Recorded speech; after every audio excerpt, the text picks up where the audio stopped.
Hey guys, good morning and welcome to my YouTube channel vlogshriday. তো আজি এটা ধামাকা ভিডিঅ' হ'বলৈ গৈ আছে। তো আজি এজন প্ৰসিদ্ধ তথা অসমৰ জনপ্ৰিয় ছিংগাৰ তেওঁৰ ঘৰলৈ যাই আছোঁ। তো নামটো এতিয়াই নকওঁ, আপোনালোকে ভিডিঅ'টো চাই থাকিলে গম পাব। তো হওক আমি তেখেতৰ ঘৰলৈ গৈ বৰ্তমান আমি আহি পালোঁ তেখেতৰ ঘৰ। তো ভিতৰত আছে তেখেত। তো কোন হয় সেইজন আপোনালোকে নিজে চাই লওক এবাৰ। তো আছে দাদা, আমাৰ আপোনালোকক চিনাকি কৰি দিয়াৰ কোনো প্ৰয়োজনে নাই। তো আমাৰ মৰমৰ হেমেন দা। তো দাদা গুড মৰ্ণিং। Good morning. তো দাদা গুৱাহাটীত থাকে। তো আমাৰ ঘৰৰ ওচৰতে হয়, ঘৰৰ মঙলদৈ জনাৰাম চকৰ দাহি নগাঁও বুলি কয়। তো তেখেতক চিন্তা কৰিলোঁ, তেখেত কালি ঘৰলৈ অহা বুলি গম পালোঁ। তো চিন্তা কৰিলোঁ কোনোদিন লগ পোৱা নাই, এবাৰ চিনাকিটো হৈ লওঁ দাদাৰ লগত। আচ্ছা, কি নাম তোমাৰ? মোৰ নাম শ্ৰী হৃদয়ৰঞ্জন ডেকা। হৃদয়ৰঞ্জন, কি পঢ়ি আছা হৃদয়? মই বৰ্তমান ডিগ্ৰী 6 হয়, মঙলদৈ কলেজত পঢ়ি আছোঁ। আচ্ছা, মই গম পাইছোঁ মানে আপুনি মঙলদৈ কলেজৰে ছাত্ৰ হয়। আপোনাৰ অনাৰ্ছ কি আছিলে? মোৰ এডুকেশ্যন আছিলে। এডুকেশ্যন। মই যিহেতু ডিগ্ৰী পঢ়ি আছা, তোমাৰ কি অনাৰ্ছ? তোমাৰ আছেনে, মেজৰ আছে? মোৰো একে হয়, মোৰো এডুকেশ্যনতে অনাৰ্ছ হয়। হয় নেকি? হয়। বঢ়িয়া। এতিয়া head of the department Babita বাইদেউ আছে নেকি? অঁ আমাৰ তেখেত ববিতা মেম বৰ্তমান হেড অফ দ্য ডিপাৰ্টমেণ্ট, আৰু দুগৰাকী হৈছে কুঞ্জ মেম আৰু ববিতা মেম, নে কি উষা মেম। আচ্ছা, গোটেইকেইজন মেমকে মই পাইছোঁ। গতিকে তোমাৰ চেনেলটো তেওঁলোকে চাব পাৰে, মই শ্ৰদ্ধা জনাইছোঁ। তেওঁলোক মোৰ আচলতে শিক্ষাগুৰু আছিলে মই যেতিয়া পঢ়ি আছিলোঁ। আৰু আমাৰ সময়ত হেড অফ দ্য ডিপাৰ্টমেণ্ট আছিলে হৰিশ ডেকা ছাৰ, তেওঁ ৰিটায়াৰ্ড। আৰু মই শুনামতে তেওঁ কিছুদিন আগত মানে ঢুকাইছেও। যি নহওক, আকৌ আগৰ কথালৈ মনত পৰি গ'ল। এইখিনি মানুহ মানে নগাঁও মানুহখিনি বিশেষকৈ ডেকা মানুহে আছে প্ৰায় মানুহ। তো আপোনাৰ নামটো অলপ মানে কি বেলেগ টাইপ, উপাধিটো হেমেন অৰ্ণৱ লিখে আপুনি। আচ্ছা, তো এই অৰ্ণৱটো আপুনি সৰুৰ পৰা দিয়া নে আপুনি কেতিয়াৰ পৰা অৰ্ণৱ দিছে? এটা কাহিনী এটা আছে। ক'বচোন। মানে প্ৰথম যেতিয়া এলবাম উলিয়াওঁ, সেই এলবামটো উলিওৱাৰ সময়ত আনন্দ দাস বুলি আমাৰ এজন বিডিঅ' আছিলে, মংগলদৈৰ বিডিঅ'। তেখেতৰ ৱাইফে মোৰ প্ৰথম এলবামখনত গান গাইছিলে, চন্দ্ৰামিতা ঠাকুৰীয়া বুলি। তেতিয়া ভাবিলোঁ হেমেন ডেকা বুলি দিওঁ নে কি কৰোঁ। তেতিয়া ছাৰে ক'লে হেমেন তোমাৰ নামৰ অৰ্থটো তুমি জানানে? বোলো ছাৰ মই অভিধানত চাইছিলোঁ, হেমেন মানে হিম, আচলতে হিমৰ লগত অন প্ৰত্যয় লগ লাগি হেমন্ত ঋতু মানে হ'ল ঠাণ্ডা, আৰু ঠাণ্ডাও নহয় গৰমো নহয়, তেনেকুৱা এটা স্বভাৱ। আৰু মানে আনফালে বৰফ বুলিও কয়। গতিকে বৰফ বুলি যেনেকৈ সাগৰৰ সৃষ্টি হয়, ঠিক তেনেকৈ হেমেন নামটোৰ গভীৰতা যদি আমি সোমাই যাওঁ, সেই গলি গলি সাগৰ অৰ্ণৱ হয়। গতিকে ছাৰে ক'লে তুমি হেমেন অৰ্ণৱ ৰাখি দিয়া, তোমাৰ ভাল হ'ব। মানে বিশাল, সাগৰখন যিহেতু বিশাল হয়, এখেতৰ যি চিনাকি সেয়া বহুত বিশাল হয়। চাগে সেইটো নামটোৰ সাৰ্থক মই কিমান দূৰ হ'ব পাৰিছোঁ মই নিজে নাজানো। গতিকে ৰাইজৰ আশীৰ্বাদ আৰু মৰম পালে নিশ্চয় মোৰ হেমেনৰ পৰা মই অৰ্ণৱ হ'ব গৈ পাৰিম। আৰু তো দাদা গুৱাহাটীত থাকে, গুৱাহাটীৰ আপুনি কোন ঠাইত থাকে সেইটো কৈ দিব নেকি? বিশেষ মানে আমাৰ মানুহবিলাকে কি আপুনি গুৱাহাটীত থাকে বুলিহে জানে, গুৱাহাটীৰ কিন্তু কোনটো ঠাইত থাকে বহুত মানুহে নাজানে। আপুনি কৈ দিলে অলপ ভাল হ'ব। জোৰ তিনিআলি গুৱাহাটীৰ সকলোৰে পৰিচিত। জোৰ তিনিআলিৰ পৰা মাদাৰ টেৰেছা ৰোড হৈ গীতানগৰৰ ফালে যাব লাগে। গীতানগৰৰ ওচৰতে এখন gurukul grammar senior secondary high school এখন আছে। তাতে সেই জেগা, সেই মানে স্কুলখন খুবেই জনপ্ৰিয়, গুৰুকুল বুলি পেলাই জানে। তাৰ পৰা মোৰ ঘৰলৈ 500 মিটাৰ। 500 মিটাৰ বহুত আঁতৰ নহয়, 1 কিলোমিটাৰতকৈ কম। আৰু গতিকে তাতেই মই এতিয়া মোৰ আৱাস আৰু বৰ্তমান। বাসগৃহটো আপোনাৰ নিজাকৈ কৰা হৈছে। আজি 6 বছৰ হ'ল। এনে সেই এৰিয়াটোত মোৰ প্ৰায় 10 বছৰমান হ'ল থকা। আপুনি দাদা ইয়াৰ পৰা মানে কি গুৱাহাটী কেতিয়া গৈছিলে আপুনি ফাৰ্ষ্ট গুৱাহাটী? মই 2004 প্ৰথম গুৱাহাটী গৈছিলোঁ উচ্চ শিক্ষাৰ বাবে।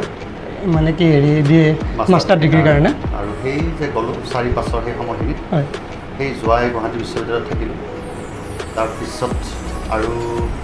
বেক টু পেভিলিয়ন নহ'লোঁ, আৰু তাতে মই স্থায়ী ঠিকনা এতিয়া কৰিলোঁ। সাংস্কৃতিক জগতখন মানে তাৰ পৰাই আপুনি গুৱাহাটী ইউনিভাৰ্চিটিৰ পৰা আগবঢ়াই নিছে বুলি ক'ব পাৰি। আৰু ঠিকেই, মোৰ আৰম্ভটো একদম স্কুল লাইফৰ পৰাই হৈছিলে। জলজলি স্কুলত মই সত্ৰীয়া নৃত্য, বৰগীত আৰু খোল শিকিছিলোঁ। মংগলদৈ শংকৰী সংঘত, আমাৰ যিটো সংঘ আছে, তাত মোৰ বৰগীতৰ শিক্ষা গ্ৰহণ কৰিছিলোঁ। ক্লাছিকেল শিক্ষা গ্ৰহণ কৰিছিলোঁ মংগলদৈ কলেজৰ সংগীত আৰু সাংস্কৃতিক সম্পাদক আছিলোঁ। আপুনি অঁ এইটো কোন চনত আছিলে আপোনাৰ সেইটো 3-4 সময়ৰ কথা আৰু অঁ 2003-4 গতিকে সেই যাত্ৰাটো তেতিয়াৰ পৰাই আছিলে গুৱাহাটীত যোৱাৰ পিছত সেই যাত্ৰাটোত যেন আৰু অকণমান মানে পাই গ'লোঁ মই ৰাইজৰ ছাপোৰ্ট পালোঁ এখন বহল ক্ষেত্ৰ পালোঁ আগতে মংগলদৈত কাম কৰোঁতে সীমিত জেগা আছিলে গুৱাহাটীত যোৱাৰ লগে লগে গোটেই নৰ্থ ইষ্টৰ মানুহখিনি পাই গ'লোঁ অসমৰ মানুহখিনি পাই গ'লোঁ তো ফিল্ডখন ডাঙৰ হৈ গ'ল ফিল্ডখন তেনেকৈ বহল হ'ল আৰু তেনেকৈ হয়তো আজি তুমি মোৰ ওচৰত আহিছা মানে কি মই দাদাৰ লগত এনেকৈ কথা পাতি আছোঁ তো দাদাৰ লগত মই এনেকৈ কথা পাতিব পৰা মানুহ একচুৱেলি নহয় তো আজি যে পাইছোঁ এখেতক এনেকৈ ওচৰত তাৰ বাবে বহুত বহুত ধন্যবাদ দাদা ইমানখিনি সময় দিয়াৰ কাৰণে প্ৰচেষ্টা লৈছা ইউটিউবৰ এই প্ৰচেষ্টাটোক মই শলাগ লৈছোঁ কাৰণ আজিকালি ইণ্ডিপেণ্ডেণ্ট বুলি ক'ব পাৰি প্ৰত্যেকটো কামতে চব ডিজিটেলাইজ হৈছে গতিকে গোটেই দুনীয়াখন হাতৰ মুঠিতে গতিকে তুমি যিটো এটা প্ৰচেষ্টা লৈছা তোমাৰ প্ৰচেষ্টাক মই শলাগ লৈছোঁ থেংক ইউ দাদা আগবাঢ়ি যোৱা তুমি যিটো পঢ়ি আছা ডিগ্ৰী পঢ়ি আছা তোমাৰ যিখিনি প্ৰতিভা আছে তুমি এনেকৈ প্ৰকাশ কৰা খুব ভাল প্লেটফৰ্ম এখন গতিকে মোৰ ভাল লাগিছে তোমাৰ মানে এই প্ৰচেষ্টাটো থেংক ইউ দাদা তো মানে কোৱা হয় কি মানে পোহৰ জুই মানে উমি জ্বলে ঠিক তেনেকুৱাই আপোনালোকে জীৱনত সফল মানে প্ৰায় সফল ব্যক্তিবিলাকৰ মই জীৱনী পঢ়িছোঁ তো তেওঁলোকৰ মানে একেদিনাই ছাকচেছটো নাপায় তো এইটো ক্ষেত্ৰত আপুনি কি ক'ব দাদা ডেফিনেটলি তুমি ক'লা ইতিমধ্যে মহান মহান যিমান ব্যক্তি আছে সকলোৰে জীৱনৰ আঁৰত বহুত ঘাত প্ৰতিঘাত সংঘাত বা এইবিলাকতো আছেই লগতে হয়তো ঘৰুৱা পৰিৱেশটো বেয়া আছিলে খুব দৰিদ্ৰ শ্ৰেণীৰ মানুহ আছিলে বহুতৰ প্ৰব্লেম থাকে তেনেকুৱা গতিকে মইতো তেনেকুৱা মহান ব্যক্তি নহয় তুমি যদিও প্ৰসংগত টানি আনিছা কিন্তু আমি যদি মানে সাধনা কৰোঁ চেষ্টা কৰোঁ তেতিয়াহ'লে সিমানখিনি পৰ্যায় নাপালেও কিছু আমি জীৱনত কৃতকাৰ্যতা লাভ কৰিব পাৰোঁ সফলতা লাভ কৰিব পাৰোঁ গতিকে মোৰ ঘৰখন যিহেতু সৰুৰ পৰাই সংগীতৰ লগত জড়িত আছিলে বাইদেৱে গান গাইছিলে মা দেউতা চব জড়িত আছিলে গতিকে মই শিক্ষকৰ ল'ৰা আচলতে আপোনাৰ দেউতা শিক্ষক আছিলে শিক্ষক তেওঁ ৰিটায়াৰ্ড হৈছে 2003-তে গতিকে সেইফালৰ পৰা দেউতাই মোক বহুত বেছি নোৱাৰিলেও কম বেছি পৰিমাণে ছাপোৰ্ট দিছিলে গতিকে সেই ক্ষেত্ৰত মই দেউতাক বা মাক মই যিটো ছাপোৰ্ট দিছিলে তাৰ কাৰণে মই সদায় মা দেউতাৰ ওচৰত ঋণীটো এনেই থাকোৱেই ঋণী হৈ থাকিব লাগিব মা দেউতাৰ ঋণ কোনোদিন পৰিশোধ কৰিব নোৱাৰি বাকীখিনি মই ডেভেলপ কৰি লৈ গৈছোঁ আৰু এতিয়াতো মা দেউতা বাৰ্ধক্যজনিত কাৰণত ঘৰতে থাকে গতিকে বাকীখিনি নিজৰ প্ৰচেষ্টাত গৈ আছে লগতে ৰাইজৰ আশীৰ্বাদ মৰম তেনেকৈ কাম কৰি আছোঁ আৰু আপোনাৰ যিটো মানে প্ৰথম স্বৰচিত গান সেই গানটো কি আপুনি অলপ কৈ দিবনে মানে সেই গানটো কেনেকৈ গোৱা হ'ল কি হ'ল গান মই আচলতে কবিতা লিখিছিলোঁ আগতে কবিতা লিখিছিলোঁ দেউতা যেতিয়া ৰিটায়াৰ্ড হয় 2003-ত তেতিয়া ভাবিলোঁ দেউতাক মই কি উপহাৰ দিম গতিকে গান এতিয়াই লিখি দিওঁ আৰু তেতিয়াই মই প্ৰথম গান লিখিছিলোঁ লিখি সুৰ কৰিছিলোঁ সেইটোৱে মোৰ জীৱনৰ প্ৰথম গান আছিলে গানটো কি আছিলে মনত আছেনে গানটো একেবাৰে মনত নাই মোৰ কপিটো হেৰাই গ'ল গতিকে সেয়া মা মোৰ এনেকুৱা মানে মা মোৰ মৰমৰ দেউতা মোৰ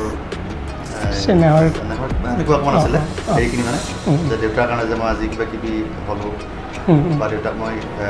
কিমানখিনি মই হেৰি দিব পাৰিম এনেকুৱা অকণমান কথাখিনি আছিলে মই একদম পাহৰি গ'লোঁ বহুত বছৰৰ আগত 2003-তে কৰিছিলোঁ সেইটোৱে মোৰ প্ৰথম আছিলে আৰু তুমি বহুত পুৰণা কথা মনত পেলাইছা তাৰপিছত 2006-07 মানত যেতিয়া মই এলবাম কৰোঁ গানবিলাক মই লিখিছিলোঁ তেতিয়া মোৰ মন মোৰ দৰদে ভৰে বুলি গান এটা আছে সেই গানটোক অকণমান গাই দিছোঁ মন মোৰ দৰদে ভৰে অসহায় উদাস লাগে আঁতৰি নাযাবা দূৰণি তুমি পানে লগৰী মন মোৰ দৰদে ভৰে অসহায় উদাস লাগে এনেকুৱা আছিলে খুব সুন্দৰ গান এটি আপোনালোকে শুনিলে হেমেনদাৰ কণ্ঠত তো আপোনাৰ এই গানটো মানে বহুত হিট হৈছিলে এই কি আছিলে এই অপৈ চুপুৱাপা লিপি বুলি যে কয় আপুনি তো এই গানটো কিমান চনত 2016-14 তেনেকুৱা মানত আছিলে 2015 কৰা হৈছিলে 2015 আছিলে জানুৱাৰীৰ 9 তাৰিখে গানটো ৰিলিজ কৰা হৈছিলে হয় আৰু সেই গানটোৱেই মোৰ জীৱনৰ কাৰণে টাৰ্ণিং পইণ্ট বুলি ক'ব লাগিব হয় তাৰ আগত বহুত কাম কৰিছিলোঁ যেন মই 6-7 মানৰ পৰা কৰিছোঁ কিন্তু মানুহে জানিলে 2015ত মানে আফটাৰ 7 or 8 years বেক গতিকে সেইটো আৰু মানুহ লাগি থাকিলে আচলতে মাগি খাব নালাগে বুলি কয় আপোনালোক কৈছোঁৱে কোনো সফলতাৰ কোনো শ্বৰ্টকাট নাথাকে আৰু শ্বৰ্টকাট কৰিব গ'লে আপোনালোকে জানে আৰু কি হয় চব বস্তু মানে সহজতে পোৱা নাযায় দিব বিচাৰিছোঁ এই মই মিনিংটো বুজি নাপাওঁ কি অপৈ চুপুৱা পা লিপিনে নে কি বুলি কয় আপুনি সেইখিনি মিনিংটো মানে কি মই বুজি নাপাওঁ মানে সেইখিনি সেইটো আচলতে থাৰ ভাষা বুলি কয় ধৰা ক্লাছৰুমত আমি দুজন মানুহে যেতিয়া সেই থাৰ ভাষাটোতে কথা পাতিম বেলেগে বুজি নাপায় চিক্ৰেট কথা কিছুমান পাতিব পাৰি বেলেগ একো নাই এতিয়া অপৈ চপোৱা পালি মানে প্ৰত্যেকটো আখৰৰ পিছত প এটা লগোৱা হৈছে ঐ ছোৱালী নকৈ অপ ই অপৈ ছোৱালী চপু আপা লিপি মানে চটোত ওকাৰ আছে কাৰণে পটোতো ওকাৰ লগালে চপু আ চোৱা ৱবটোত আকাৰ আছে কাৰণে এই পাটোতো আকাৰ চপু আপা লত হচৈকাৰ আছে লি পটোতো পি আহি গ'ল অপৈ চপু আপা লিপি তাৰমানে প্ৰত্যেকটো আখৰৰ পিছতে পটো লগোৱা হয় আৰু সেইটোৱে আমি বহুতৰ মাজত ক'লে বেলেগে বুজি নাপায় এতিয়া মই যদি তোমাক কওঁ টোপ মাপাৰ খপ বাপৰ কেপে নেপে মানে কি সুধিছোঁ গম পাইছা তুমি মানে তোমাৰ খবৰ কি তেনেকুৱা কিবা সুধিছে নে সেই বস্তুটো মানে এনেকৈ ইউজ কৰা হৈছিলে আচলতে এইটো এটা সেই বস্তুটোকে আমি গান হিচাপে প্ৰকাশ কৰিলোঁ বিমলে ধুনীয়াকৈ কৰিছিলে গতিকে বিমলৰ প্ৰথম প্ৰচেষ্টা আছিলে বিমল বৰা এতিয়াৰ জনপ্ৰিয় কৰিঅ'গ্ৰাফাৰ গতিকে সেই প্ৰচেষ্টাটোক মানুহে ছাপোৰ্ট দিলে আচলতে তো এটা অদ্ভুত ধৰণৰ কনচেপ্ট এই কনচেপ্টটো কি আপোনালোকে প্ৰথম প্ৰয়াস কৰি আছে বিমলৰ কনচেপ্ট প্ৰয়াস বিমলৰ সি মোক গোৱাইছিলে সেই গানটো গতিকে মই বিমলক এই চেগতে ধন্যবাদ জনাইছোঁ সি তো আপোনালোকে জানে আমাৰ হেমেন দাই মাজুলীখনকো এখন জিলা ঘোষণা কৰিলে তো গানৰ চলেৰে তো এইটো মাজুলীখন কিমান চনত জিলা ঘোষণা হৈছিলে 2016 আছিলে নেকি 2016 সেই গানটো আপোনাৰ মনত মানে কেনেকৈ আহিলে এই কনচেপ্টটো মানে সেই সময়ত